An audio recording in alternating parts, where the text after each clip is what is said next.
Hey there everyone, I'm Michael and welcome to another Byte-Sized tutorial. But first of all, I want to apologize if I sound a bit different than I usually do, or if I sneeze a lot in this, because I've got a nasty cold. And yeah, but either way, that shouldn't really affect things too much. I'm still going to be bringing out this Byte-Sized tutorial, and this tutorial will be on adding Appscape entries into ShiftOS. Now, you may not know what Appscape is if you're a bit newer to the community, but I'm about to show you what Appscape is. It was historically added in 0.0.8 by Philip Adams, and it was basically a ShiftNet website that allowed you to get new applications for ShiftOS. And if we go to the ShiftNet, and we go to Appscape, we've got a few applications that are on the Appscape website right now. We've got things like audio player, video player, format editor, name changer, and they're all categorized, so you can search by category and only see applications applications that do what you want them to. And that's Appscape. I can't show off how to buy applications just yet, because I've already purchased all of them. But yeah, that's Appscape. And secondly, I'm working on a new application called the Address Book for ShiftOS that'll be used heavily in the story, and we're going to be using this to demo how to add Appscape applications, because we'll be adding this as well as a few other applications to Appscape under the Office category. Now I'll only be showing off how to add this application to Appscape, but in the future there will be more applications added. I'll just be going over this one in this video. So let's shut things down. So in the development environment, all we need is an iShiftOS window, which is a ShiftOS window of course, and I've got everything we need set up. We've got an app launcher entry, we've got the open attribute, and we've got the default title for the application.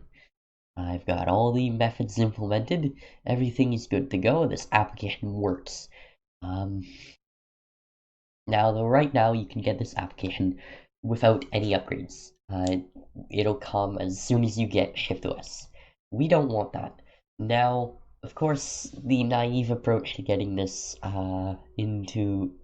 getting this to only be usable through an upgrade would be to add it to the Shiftorium repository and then add a requires upgrade attribute.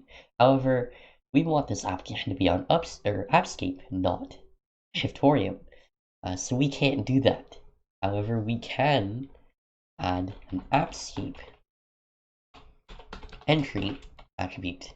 And this Appscape entry attribute tells ShiftOS that this window should not be visible in the Shiftorium, but it should be visible in Appscape.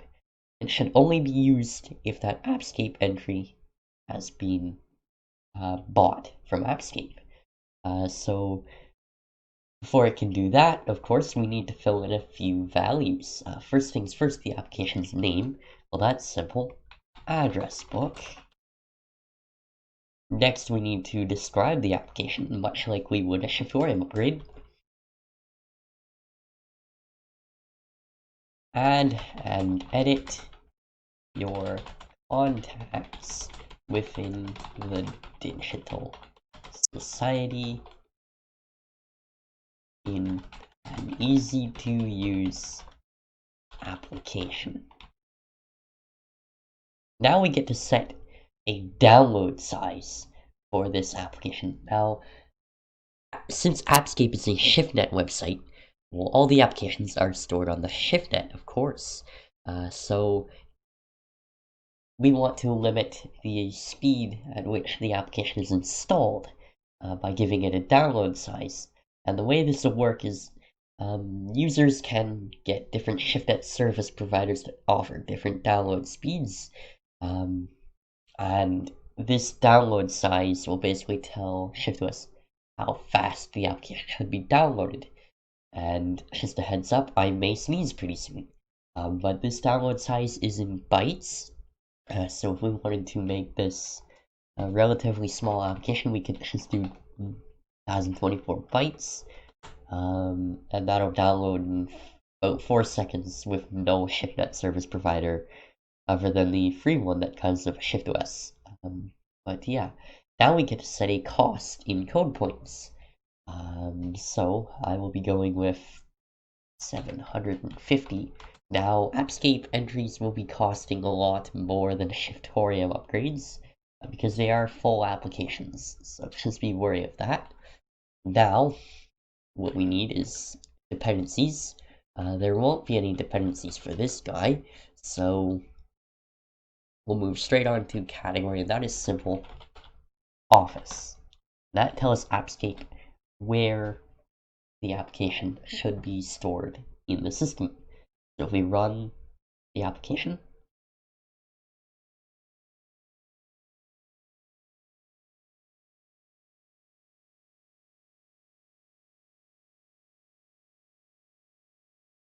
and we go to, well, first off, as you can see, the Office category is gone from my app launcher, so that's a start. And if we go to the ShiftNet, then we go Appscape. You'll see that we have a new entry. At the very top, I scrolled right by it, address book. And if we go to Office, it should be the only one there. We can go more info.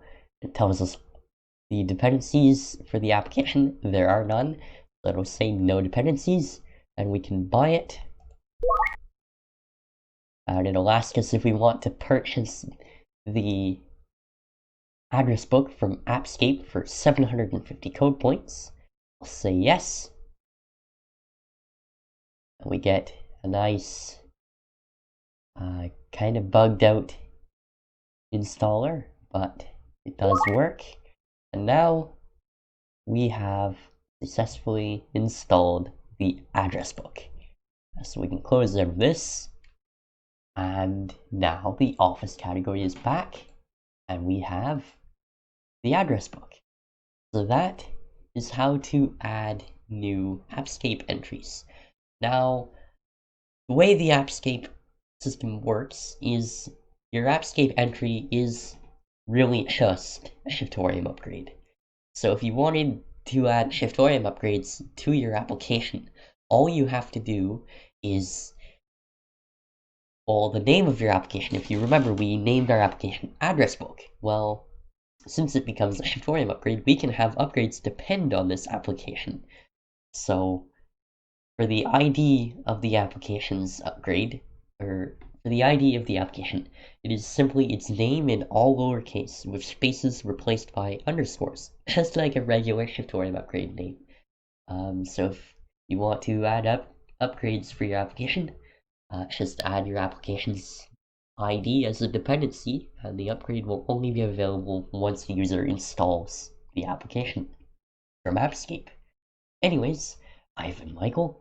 This is a very terrible code. I will see you guys in the next video.